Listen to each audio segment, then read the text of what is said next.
أنا آسف يا حضرة الخليفة، لقد حارب المنذر رحمه الله بكل بسالة، فأذن لي بالذهاب إلى الميدان لكي آخذ بثأر المنذر. لا يا ابن مطيع،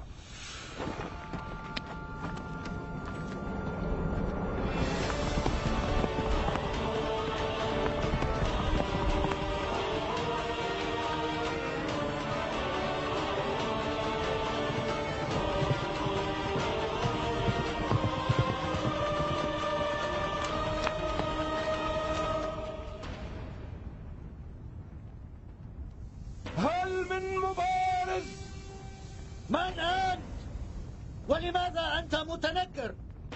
دعك من هذا وأرني ما عندك من قوة يا ابن نمير. لقد سألتك من أنت؟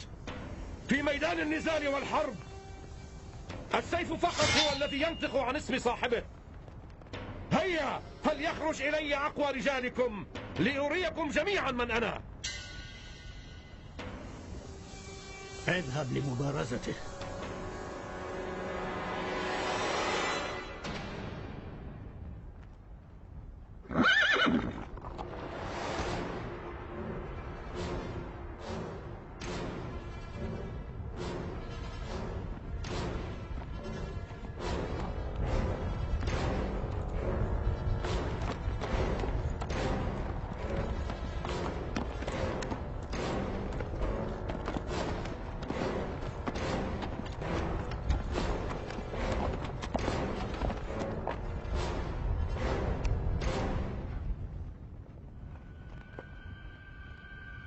إن اسمي حطب، ومشهور بفارس يليل الشام.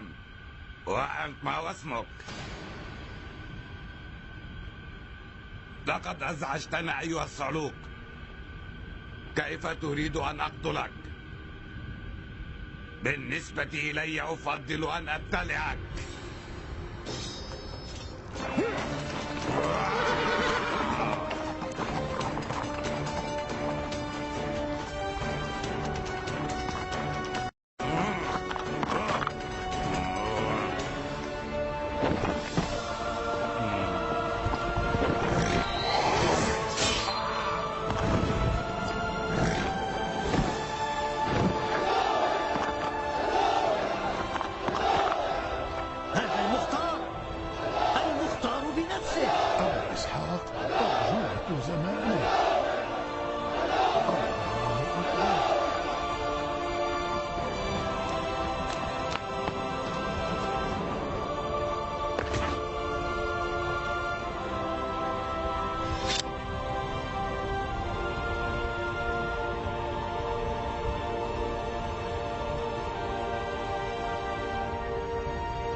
لم أكن أمزح معك.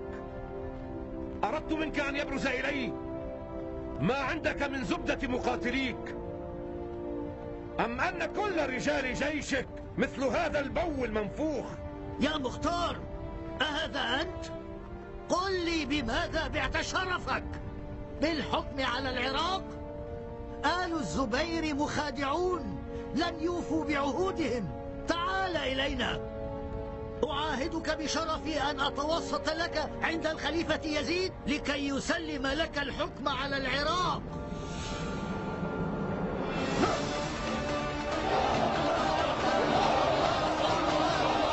كفى حربا هذا اليوم. اقرعوا طبول وقف الحرب واحملوا الجنازتين من الميدان.